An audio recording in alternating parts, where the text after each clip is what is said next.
Friends, ये Cameron company का 4 inch का हमारे पास एंगल ग्राइंडर है। इसमें प्रॉब्लम्स आगे का जो बेरिंग रहता है इसका है। लॉक दबाएंगे, ब्लेड वगैरह जो भी लगा है यहाँ से एबी वॉशर इस तरह से निकाल लेंगे। यहाँ पर देख सकते हो कि ये जो बेरिंग है ये पूरा आगे का खराब हो चुका है। इसमें स्पिंडल वगैरह थोड़ी अलग रहता है, तो इसलिए आपको इस वीडियो को देखना पड़ेगा। यहाँ से इसमें जो 4 स्क्रू लगे हुए हैं इसको हम खोल लेंगे। कैमरॉन का बहुत ही अच्छा मशीन आता है, कोई भी हो, और अच्छा चलता है। तो काफी टाइम से हो गया वीडियो भी नहीं चैनल पर आया था, और ये कैमरॉन का एंगल ग्राइंडर आया है। इसमें कुछ आपको चेंजेस देखने को मिलेगा जो मैं आपको खोल करके आगे बताता हूँ। तो देख सकते हो यहाँ पर इस तरह का कुछ इसका हमारा जो डिवाल्ट का 801 एंगल ग्राइंडर आता है, हाउसिंग वगैरह उसके जैसा ही सभी कुछ दिखता है। और यहाँ पर जैसे कि गियर बॉक्स जो इसका आता है, तो ये जो आपको दिख रहा है इस जगह पर हमारा जो नीडल बेरिंग रहता है वो लगा रहता है, लेकिन इसमें यहाँ पर छोटा बेरिंग लगा हुआ है। साफ करके देखते हैं, अगर नंबर दिखता है तो यहाँ से, तो इसके ऊपर कोई भी नंबर बेरिंग के ऊपर मेंशन नहीं है। मैंने काफी टाइम पहले एक ये गियर बॉक्स निकाला था, ये बेरिंग मेरे पास नंबर वाला निकाला हुआ भी पड़ा था, लेकिन इस वीडियो को अभी जब तक मैं एडिट कर रहा हूं तब तक मुझे वो बेरिंग नहीं मिला है मेरे पास में। इसका जो स्पिंडल रहता है वो 801 के स्पिंडल से थोड़ी अलग रहता है। पीछे का साइड ये बेरिंग के साइज के बराबर का रहता है, इसलिए रेगुलर स्पिंडल जो हमारे 801 के आते हैं वो इसके अंदर नहीं लगते। फिलहाल में उस बेरिंग का नंबर है ना, वो मुझे भी थोड़ी भूल गया है। आप लोगों को अगर जरूरत पड़े तो आप लोग मुझे कमेंट कीजिएगा, तब तक अगर नंबर मुझे याद आ जाएगा या फिर मेरे पास पड़ा हुआ बेरिंग मिल जाएगा तो मैं आपको कमेंट बॉक्स में जरूर बता दूंगा।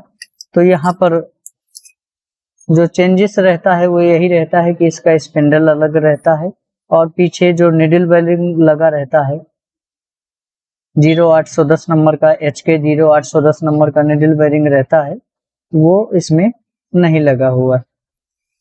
अब देखिए इसको हमको निकालना पड़ता है, तो ये जो हाउसिंग का कुछ भाग है ना उठा हुआ रहता है, और अंदर का जो भाग है इस तरह से रहता है। तो अगर आपका गियर कभी ज्यादा टाइट हो तो ये जो 810T का टूल होल्डर रहता है इसको मैंने इस तरह से कटिंग करके बना रखा है। अगर आप हाइड्रोलिक में निकालना चाहते हो तो ये अंदर के भाग में अच्छी तरह से सेट हो जाता है, जिससे कि हमारा हाउसिंग है वो टूटने का डर नहीं रहता है। ठीक है, तो हैंड प्रेस मशीन में या फिर हाइड्रोलिक में आप रख करके इसका गियर निकाल सकते हो, स्पिंडल को आप नीचे खिसका सकते हो। ऐसे आप इस तरह से रख करके कोई बेरिंग वगैरह इसके ऊपर आप प्रेस करोगे तो हमारा जो स्पिंडल है वो नीचे निकल आएगा। वैसे काफी टाइट रहता है इसमें। हाइड्रोलिक या हैंड प्रेस मशीन अगर रहता है हमारे पास रिपेयरिंग में अवेलेबल है तो हमारा क्या है, इसको ठोकने का जरूरत नहीं पड़ता है, क्योंकि बहुत सारे लोग इसको ठोक करके जैसे नीचे निकालते हैं ये स्पिंडल खराब हो जाता है।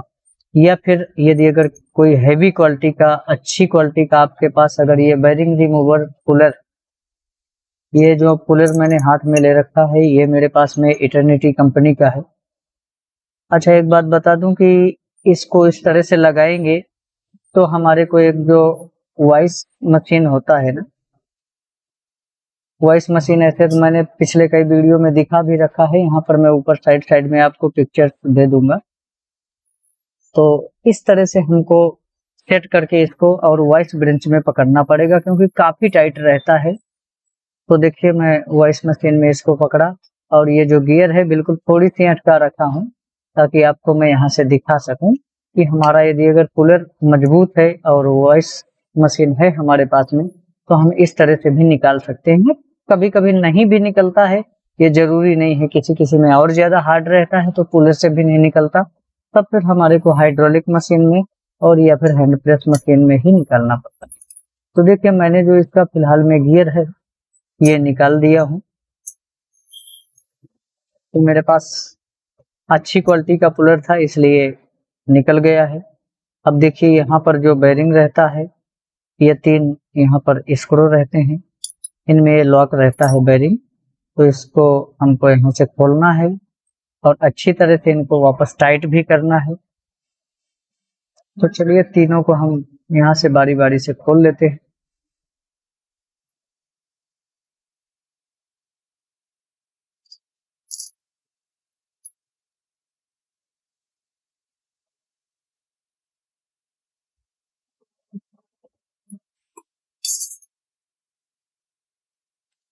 तो ये तीनों स्क्रू हमारे जैसे ही खुल जाएंगे।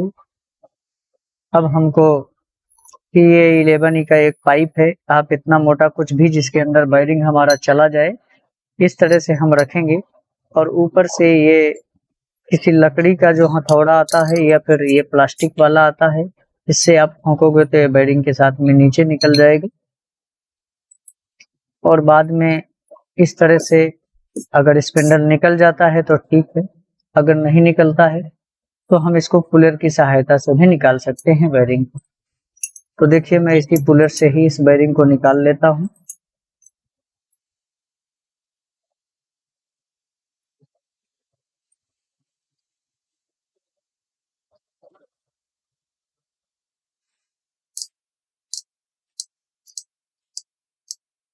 ये बेरिंग अगर ज्यादा टाइट नहीं है तो इस तरह से आप दबाओगे तो ये बेरिंग निकल जाएगा। तो इस तरह से हमारा जो ये बेरिंग है ये निकल चुका है। ये बेरिंग रहता है 6201 नंबर का, यानी 6201। तो चलिए मैं SCH का बेरिंग यहाँ से यूज करता हूँ अपनी रिपेयरिंग में। SCH का ओरिजिनल बेरिंग तो यहाँ से देख सकते हो ये 6201 और SCH, इसी बेरिंग को हम इसके ऊपर डालेंगे। यहाँ का जो बेरिंग है मैंने आपको बताया है, अगर मेरे पास बेरिंग मिल जाता है तो मैं इसका नंबर आप लोगों को कमेंट में अगर पूछोगे तो मैं बता दूंगा। अच्छा देखिए यहाँ से जो बेरिंग रहता है मैं इसका थोड़ी सील आप लोगों को निकाल करके दिखा देता हूँ। इस तरह से कोई पतला सा आप स्क्रू ड्राइवर लोगे और ये जो ब्लैक वाला सील है इसको निकालोगे तो इसमें जो जेल वाला ग्रीस रहता है येलो कलर का ये पड़ा रहता है। किसी किसी में यदि अगर व्हाइट कलर का ग्रीस रहता है या अंदर सूख गया है तो फिर वो बेरिंग हमारा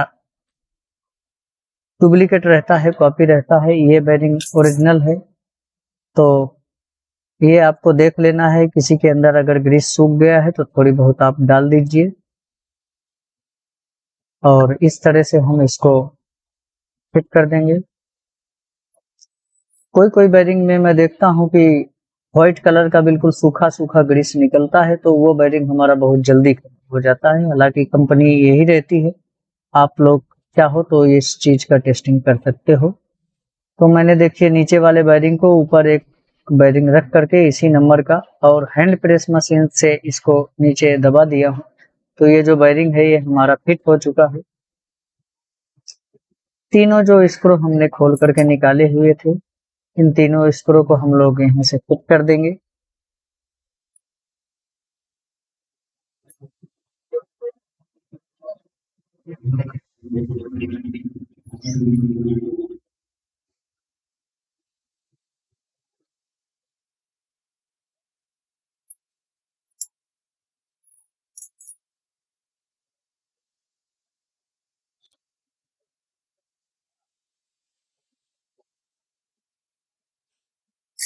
ये तीनों स्क्रू हमारे फिट हो चुके हैं और थोड़ी टाइट कर देते हैं इनको व्यवस्थित, क्योंकि यहाँ पर वाइब्रेशन होता है तो ये स्क्रू खुल भी सकते हैं, इसलिए अच्छी तरह से इनको टाइट करना है। अब चलिए इधर से इस तरह से हम जो स्पिंडल है ये स्पिंडल में निकालने में आप पीठ का लापरवाही मत कीजिएगा, क्योंकि जल्दी मिलना मुश्किल हो जाता है किसी किसी एरिया में। और इस तरह का देखिए जो 220 का टूल होल्डर रहता है मैंने उसका कटिंग किया हुआ है, जो मैंने इस तरह से नीचे रखा हुआ है। आप इस तरह का कुछ भी भाग रख करके नीचे इसको ठोक करके सेट कर सकते हो। स्पेंडल के ऊपर ठोकर नहीं मारना है, जो मैंने बताया उस टाइप से डायरेक्ट ठोकर अगर मारोगे तो स्पेंडल खराब हो जाएगा। मैंने फिलहाल में इसमें हैंड प्रेस मशीन से इस गियर को दबा करके सेट कर दिया है।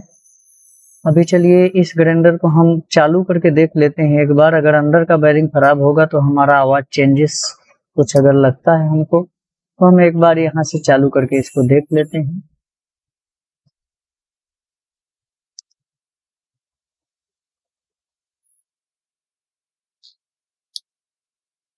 स्विच भी इसका उल्टा है, उल्टा चालू हो रहा है।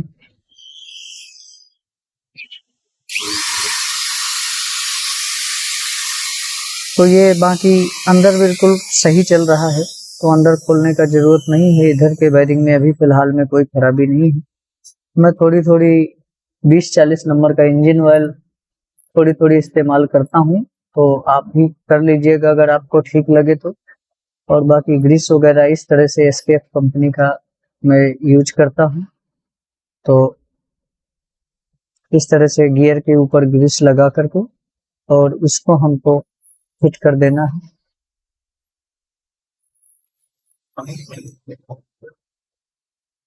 चारों जो हमारे स्क्रू जो हमने खोल के बाहर निकाला था, इनको फिट कर देते हैं।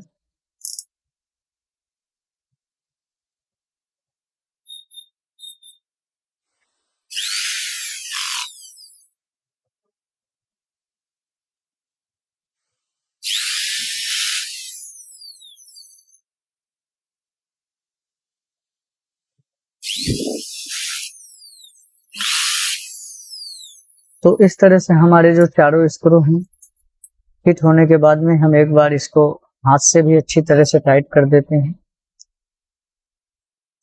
क्योंकि यहाँ पर ब्लेड वगैरह चलता है। तो अच्छी तरह से टाइट करना है। इस तरह का टिप आना देखिए मैंने बनवा रखा है।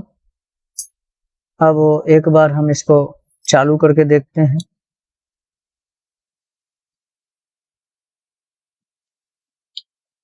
तो ये हमने सीरीज में चालू किया है तो फ्री है। डायरेक्ट लगा करके चालू किया तो देखिए कोई एक्स्ट्रा साउंड नहीं है, जो कि गियर वगैरह का या बेरिंग वगैरह का अलग ही साउंड आता है। तो इस तरह से हमने कुछ इसमें बेरिंग चेंज कर लिया है। मिलेंगे नेक्स्ट वीडियो में, तब तक के लिए टेक केयर।